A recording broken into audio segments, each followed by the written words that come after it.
Kumusta mga ka-Diskarte Chicks? Welcome back sa ating channel.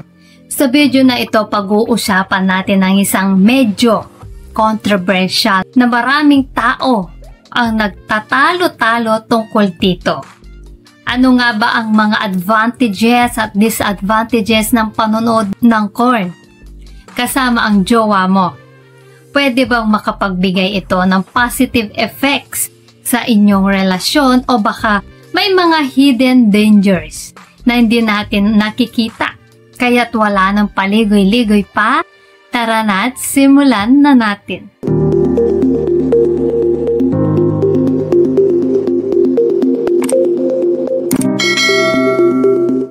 Shoutout nga po pala kay Nix Rodis, Fred Franco at kay Rex Mamawag from Isabela Province.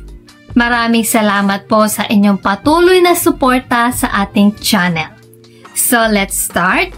Mga advantages ng panonood ng corn kasama ang jowa mo. Number 1. Warm up sa intimacy. Para sa iba, ang panonood ng corn kasama ang jowa ay parang isang warm up bago ang actual na intimacy. Ibig sabihin, nakakatulong ito na mag-set up ng mood at magpainit ng damdamin. Na siyempre, magiging dahilan para magka-chemistry kayo at mas mag-enjoy sa inyong moments together. Para sa mga couples na medyo may pagka-shy o hindi pa masyadong komportable, ito ay isang paraan para mas maging open at relax sa isa't isa. Number 2. Pagkuha ng technique o ideya.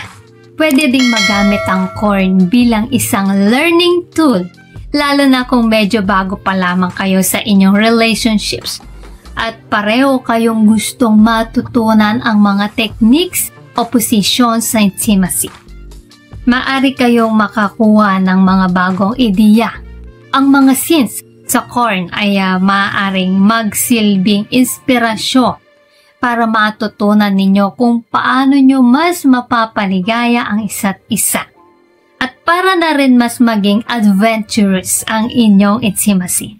Pero syempre, tandaan natin na ang corn ay may limitasyon.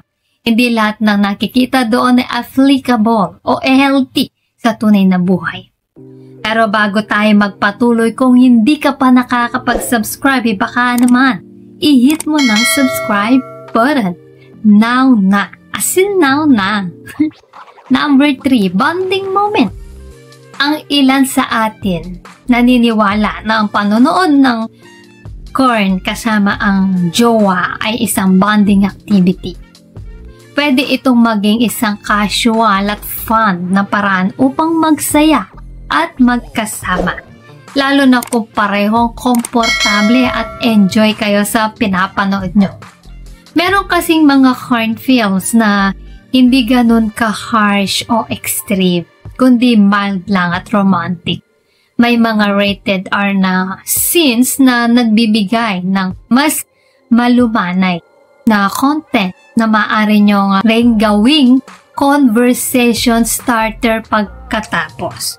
So, syempre, kung may advantages, meron din naman disadvantages. Number 1, habit forming. Ang isa sa mga pinakamalaking risk ng panonood ng corn sa inyong relasyon ay baka maging habit na ito. Kung hindi kayo mag-iingat, baka magtuloy-tuloy ito at magdulot ng unhealthy dependency sa corn bilang paraan ng pagpapalakas ng intimacy. Baka mawala ang natural na connection at ang intimacy ay maging mas nakabatay na lang sa kung anong napapanood ninyo sa screen. Pwedeng mawalan ng spontaneity at excitement sa inyong relasyon kung lagi na lang kayong umaasa sa corn para ma-trigger as sexual moments. Number 2, unrealistic expectations. Isa pang downside na hindi natin pwedeng baliwalain ay ang posibilidad na magkaroon kayo ng unrealistic expectations. Siyempre, hindi tunay na buhay ang nakikita natin sa Korn. Ang mga aktor doon ay gumagawa lang ng scripted scenes at hindi ito angkop na basihan para sa inyong personal na intimacy. Kung susubukan nyo kopyahin ang mga scenes na iyon, baka magdulot lang ito ng disappointment at stress sa inyong relasyon. Hindi ito natural at baka magkakonting hindi pagkakaunawaan kapag hindi ito nangyari ng eksakto gaya ng sa pelikula. Pero bago tayo magpatuloy, kung hindi ka pa nakakapag-subscribe, baka naman i-hit mo ng subscribe button. Now na. As in now na. Number 3. Addiction at loss of natural intimacy. Ang isa pang major issue ng palaging panonood ng Korn ay ang posibilidad ng addiction. Kung masyado na kayong umaasa sa panonood para mag-trigger ng intimacy, nawawala na ang natural at spontaneous na connection na dapat ay nangyayari sa inyong relationship. Hindi na rin kayo magiging komportable na mag-express ng inyong affection nang hindi umaasa sa stimulus mula sa Korn.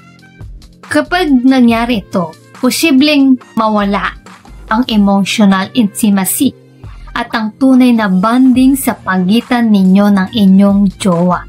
Tandaan, paminsan-minsan okay lang na manood niyan kasama ang jowa basta't may healthy boundaries at hindi ito nagiging isang tool para palitan ang natural na intimacy.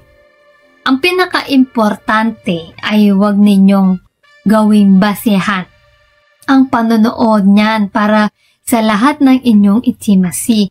Laging alalahanin na ang tunay na intimacy ay hindi nasusukat sa kung gaano ka kadalas kayong manood ng Korn, kundi sa kung paano ninyo pinapakita ang pagmamahal at respeto sa isa't isa. So ayan mga ka-Diskarte Chicks, sana po ay may natutunan po kayo sa video natin ngayon. Please comment down below ang inyong mga reaction sa ating video ngayon. At kung may gusto po kayong i-share or itanong, i-comment nyo lang po sa comment section. Kung nagustuhan nyo po ang video na ito, ay huwag kalimutang mag-like, share, and subscribe para sa iba pang useful na content. Maraming salamat sa panonood. Hanggang sa susunod na video, ingat kayo palagi. Let's spread love.